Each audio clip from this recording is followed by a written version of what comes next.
Hey, what's up, everybody? So, I want to talk about amateur nationals, and there's a lot.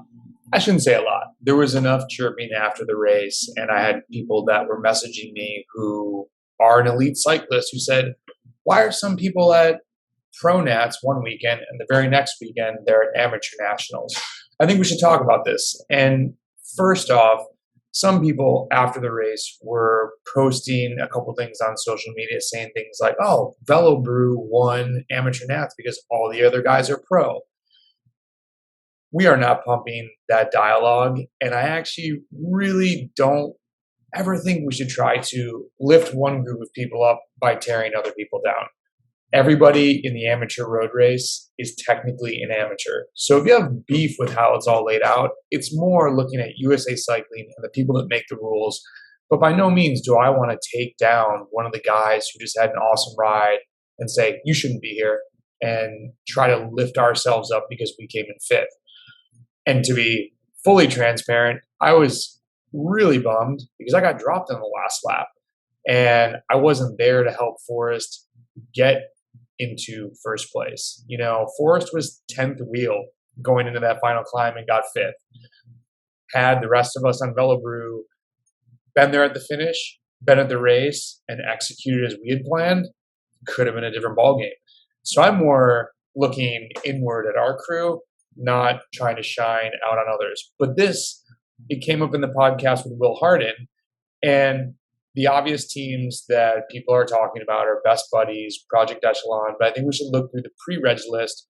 And in this video, I want to talk about what makes a pro team, what teams were there, what are the amateur rules, what is domestic elite, because that falls into play for both races. Some people that who are amateurs who did the pro road nats, but then didn't show up to amateur nats. So it is super confusing. And we are really in a gray area here. I have no problem with people doing both races. I think that there is an issue, and we'll talk about all of these aspects in the video. So let me see if I can share the screen here, and we can just go through and talk about this point right here. So we actually did not have everybody show up to the race, but there was 88 pre-reg. I think it was 79 on race day, if I look correctly.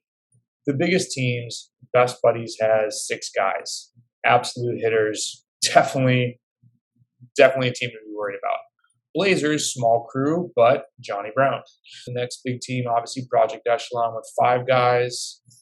Ride Bikes had only 3. Evan is a super strong finisher. Team California had 3 guys. I didn't know any of these people, but they were riding really well. Bikes, everybody knows those guys. They had 5. I thought they had 6, but they only had 5. Texas Roadhouse had a big squad. I don't think all these guys showed up. I think Kyle had a good finish, though. And then the Black Vips put together a squad of some strong guys. So it's not like and then here's Velobrew. We only had 4 people. Our plan, I'm going to make a separate video, I think, about the race at some point, was really getting Forrest to the bottom of that climb. It's a 15-second, 20-second effort. It's just a max blaster. He's our best card to play, and we'll talk about that. We failed in doing that, and so that was super disappointing. Pro road eligibility. You must be on a UCI registered team, a member of a registered domestic elite team, or meet the qualifications below. So if we only had UCI pros racing for pro nats, it would be about 25 to 40 guys. One thing that came up is, why don't they move the date of the race so that more people that are involved in European racing can come over? That's something that you'd have to take up with either the UCI or with USA Cycling. I don't know who sets that date. Field limit 200, UCI, domestic elite, and other qualifiers. Who are these other qualifiers? As we scroll through this, it's important to note that UCI team members have no limit on team size. Human Powered Health had at least 10 guys in it. Domestic elite teams can only have 7. And the reason I think this is obviously UCI teams have budgets. They're not going to be able to make a squad of 40 people. Whereas you could technically, if there wasn't this rule, get a bunch of Cat 1s together, put 20 people on a team, and have them all show up, because I believe 20 is the max for the roster. And then if you had 20 Cat 1s on the same squad, that would be a weird scenario. I think they want to avoid that for obvious reasons. That's just not fair. Some other ways to get in: you could be a top 5 finisher in the previous year's amateur road. You could be a top 20 finisher at pro road if you were an amateur, or be a champion from the past 5 years in pro road. Then also there is a form that you can fill out, that the link is in here somewhere, where you basically can say, why do you think you should be allowed in the race? A lot of people make the, if they've been in a UCI race during the year, there's a lot of different things you could say, and plenty of amateurs get in, and honestly, they probably want amateurs. Number one, they're paying, and number two, it's another body in the field to make it look like a bigger race. So I guess, let's talk about what is domestic elite. Domestic elite is not a pro rider. Domestic elite is a Cat 1 who had, I think he can actually be Cat 2 also, who's on a team that has paid for that classification. Now, you can read all about this on the USA Cycling website, but the benefits that they talk about, and I think it's $1,500, $750. What they claim is you can be involved in the Pro Road Tour team rankings, which used to be more popular. And actually, if you look at Pro Road rankings right now, it says that the tour is being revamped. So I don't even know what rankings are you going after. You could score UCI points in a huge stage race, but without there being a ton of big stage races anymore in the US, is the value there besides telling people you're on a domestic elite team? You could get in. I mean, I don't think it gives you the entry ticket that it used to. I could be wrong. Please correct me in the comments if so. You also do get registered as a club. You get the license for a team manager or director. You get special emails for UCI teams. It's trying to set a distinction, but it's really more of a pay to play if you ask me. Now, we could go, this isn't a video of should you be domestic elite or not. I think the $800 would be better spent for some teams by getting to a bigger race and getting more experience and helping their riders as opposed to just getting a label. But I'm sure there's many different reasons why teams go this route. So we're not going to belabor that fact. So who should be at amateur nats? That's what we're really talking about. In order to be at amateur nats, you must be road category 1 only. If you are on a UCI registered road team, World Tour, Pro Team, or Continental, you're not eligible. So that's the rule. I mean, none of the guys on Best Buddies have a Continental license. None of the guys on Project Echelon have a Continental license. They're all Cat 1s that are definitely good enough to be in the pro road race. So let's see, they just talk about different rules here, and you can Google these, it's very easy to find. One thing that happened back in the day, the Dieter Drake, when he put on the Tour Bat and Kill, they allowed domestic pros to come to Tour Bat and Kill. However, you could only have 3 riders. That's when Jesse Anthony actually got second place. Brett Tivers beat him got first place. That's when Brett dropped me on the last climb, and he had 10 guys. We had a small team, but I got, Brett and I working together, we're probably going to get pretty close to Jesse. That's one thing they could do. Hey, if you're on a team that goes to pro road nats, you can only have 3 riders in amateur road nats. That would be interesting, because if there's only 3 Best Buddies and there's only like 3 Blazers, there's only 3 Project Echelon guys, I'm much more confident of us coming in with 5 or 6 guys and doing more damage against them. Now, the other thing is, what about people who say, and plenty of people say this, well, these guys are pro because they have more support. I think that's total BS. Not that the teams have more support. I think that people are complaining about it is BS. More support means someone went out, found sponsors, did work, ran this as a business, and provided the means for their team to be better equipped. That is called the real world of adults. And just because someone has a follow car, or these guys are getting bikes, or there's more equipment, or whatever it is, that's just life. Come to the race with what you've got and figure it out. So pro level support does not make you pro. Now, the interesting question is, some of these guys are getting paid. That should probably automatically not make you an amateur. Now, at the same time, to play devil's advocate, what about college athletes that weren't getting paid for years, and now they can figure out ways to monetize and make money off their own personal brand? It's not like these guys are getting paid $50K. I would guess that the best buddies guys, $15K.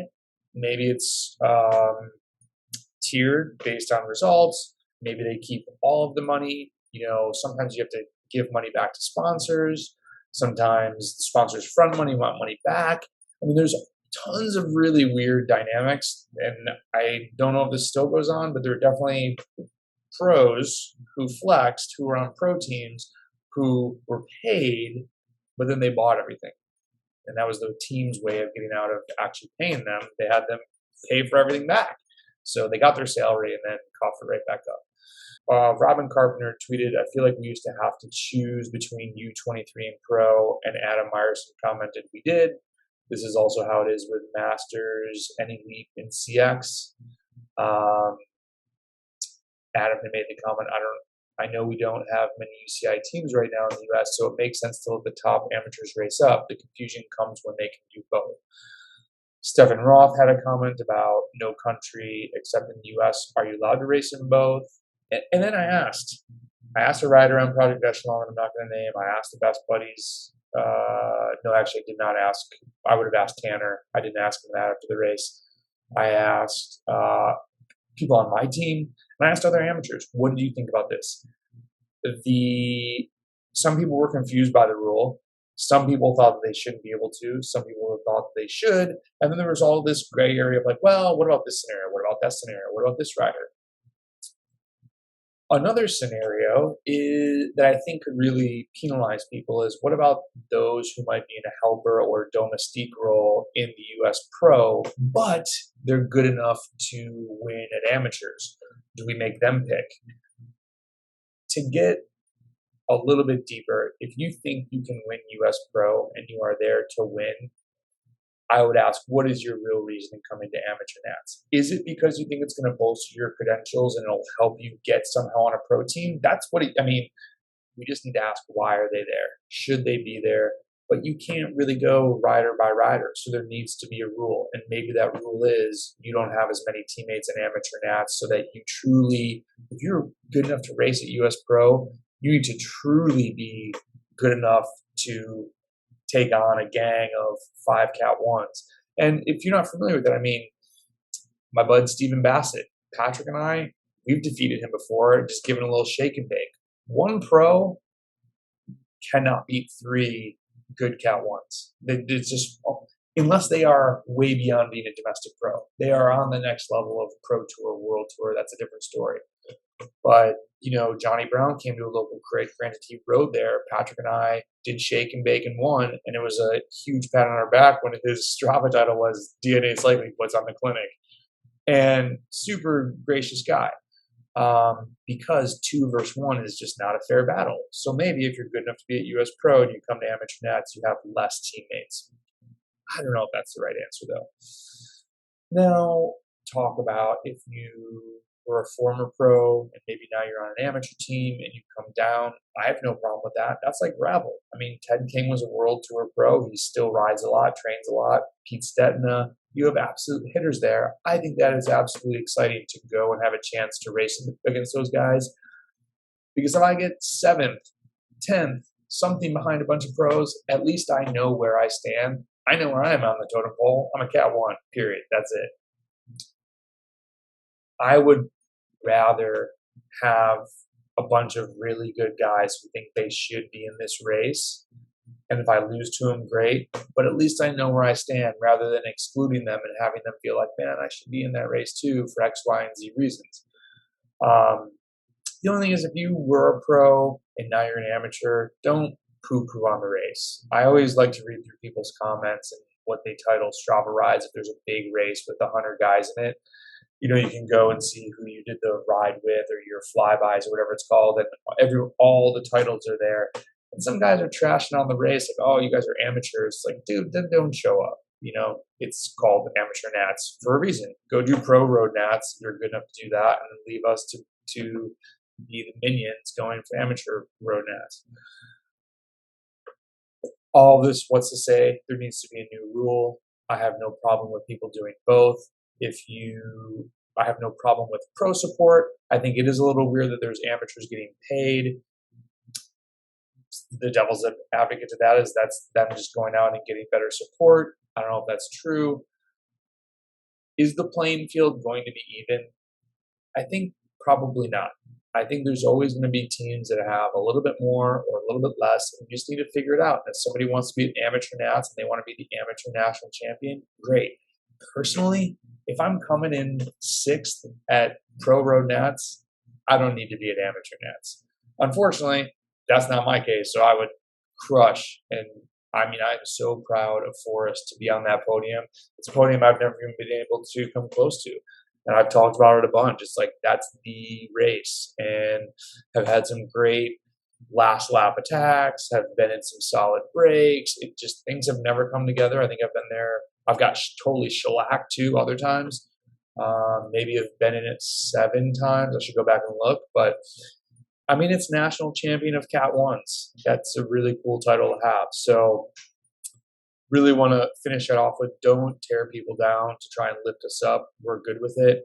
I should do a recap video because it was just a disappointing feeling afterwards. Just the training running up to it sucked. And, Forrest has been riding really well. And for him not to have the support, that's on us. And I know he was stoked with 5th, but I kept saying, man, what if we had gotten you there and we're able to drop you out? It was a great finish for me to actually be able to help. If it's super technical, I'm out the back. It's like a dead straight into the final turn. So I feel like we would have, if we were there, at least been able to mix it up. And I will make a video, because don't be scared of the big teams. They'll often sometimes too yell at you to try and shake you a little bit, but you got to stick to your plan. So great race by everybody. Congrats to Best Buddies and Ama. Super stellar finish, and wish you guys all the best with the rest of your racing, and we'll talk to you soon. See ya.